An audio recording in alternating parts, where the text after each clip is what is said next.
Je passe la parole à Abdel Faharkab qui va intervenir sur que faire en France face à l'impunité au Maroc. Merci. Merci. Tout d'abord, je tiens à remercier l'AMDH pour son invitation.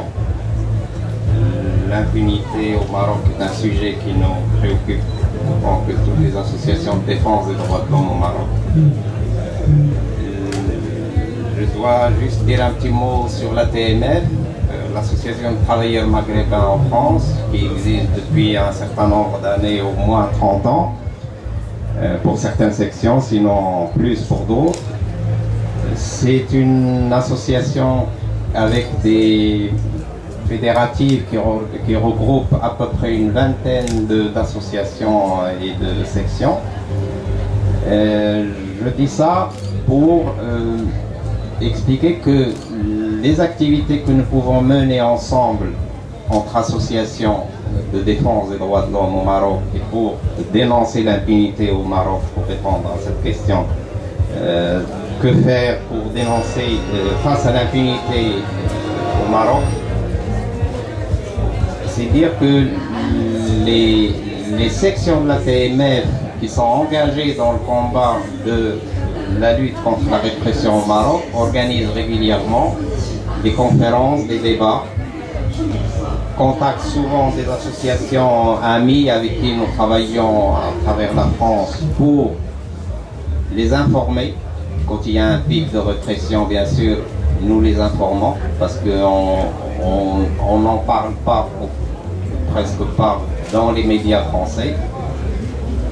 Nous faisons une campagne d'information à travers le national pour soutenir les associations qui luttent pour les droits de l'homme au Maroc, pour dénoncer les répressions qui s'abattent sur les militants et militantes quand il y a une action à mener, et notamment dernièrement à l'occasion des élections qui ont eu lieu, et où on a vu un certain nombre de militants et militantes qui étaient contre ou qui appelaient au boycott des élections. Ils ont été réprimés. Donc, pour répondre à la question exactement de qu'est-ce que nous pouvons faire, nous, ici, en tant qu'association, c'est bien sûr de soutenir les sections de défense des droits de l'homme au Maroc. C'est d'interpeller les autorités marocaines par des communiqués, d'organiser des rassemblements devant les consulats, parce que nous savons très bien que les autorités marocaines tiennent beaucoup à leur image de marque et que la moindre manif que nous organisons dans une ville de province ou ici à Paris a une répercussion assez importante. Et donc, les actions de ce genre peuvent contribuer à la dénonciation de cette répression qui s'amplifie. Nous proposons aussi d'organiser des rencontres avec des parlementaires français. Il y a beaucoup de parlementaires français qui sont très sensibles à ce qui se passe au Maroc. Ceux qu'on appelle, nous, à la TMF, les amis du peuple marocain. Et il y en a beaucoup, des anciens, des nouveaux, qui sont très préoccupés par la situation au Maroc. Nous proposons aussi de faire des démarches, et ça, nous avons une section à Strasbourg qui est très active dans ce domaine-là, auprès du Parlement européen. Ils sont très en contact avec beaucoup de parlementaires de gauche comme de droite au niveau de l'Europe, et qui sont très réceptifs de ce que nous leur proposons de faire ou de ce que nous dénonçons tout simplement. Donc des actions communes entre toutes les associations éprises de liberté et de démocratie au Maroc peuvent aboutir à ce qu'un certain nombre de personnes qui ont commis des atrocités peuvent être emmenées à la justice, peuvent être poursuivis en justice.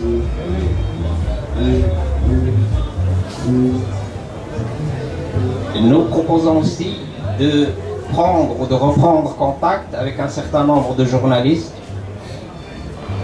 Il y a eu un moment où on pouvait compter sur beaucoup de journalistes et sur leurs plumes pour décrire les horreurs qui se passent au Maroc, qui amplifient les luttes qui se déroulent au Maroc, ici en France et en Europe. Nous proposons aussi d'organiser un certain nombre de conférences de presse pour justement amplifier tous ces communiquer des données, répondre à des questions, essayer d'informer, essayer d'expliquer aux gens que les médias officiels en bobine ou leur disent que les choses ont changé au Maroc, qu'en réalité rien n'a changé au Maroc, que nous sommes en train de revenir aux années de Braise, aux années du régime basriste comme disaient certains. Il faut que par une action commune, nous puissions arriver à organiser ce genre de jeu. Par le passé, on a l'exemple qu'on voudrait bien citer comme quoi une action qu'on peut mener ici peut aboutir. Je donnerai simplement l'exemple de Aït Rhal, cette femme dont le mari a été assassiné par un policier au Maroc et qui s'est battue aux côtés d'associations de défense des droits de l'homme et qui a réussi à faire condamner le policier qui a assassiné son mari et qui a réussi à le faire emprisonner. C'est une action pour nous très symbolique. Ça veut dire qu'on peut emmener un responsable de crime dans les prisons marocaines. Je rejoins tout à fait ce qui a été dit, que les acquis du peuple marocain doivent être défendus, que ce qui a été lâché il y a une dizaine d'années ou il y a une quinzaine d'années l'a été simplement pour la façade, mais que dans le fond, le Makhzen il est toujours là. Le Makhzen tient toujours les rênes du pouvoir et que plus il amplifie sa répression, plus nous devons amplifier notre lutte contre cette répression et la dénonce.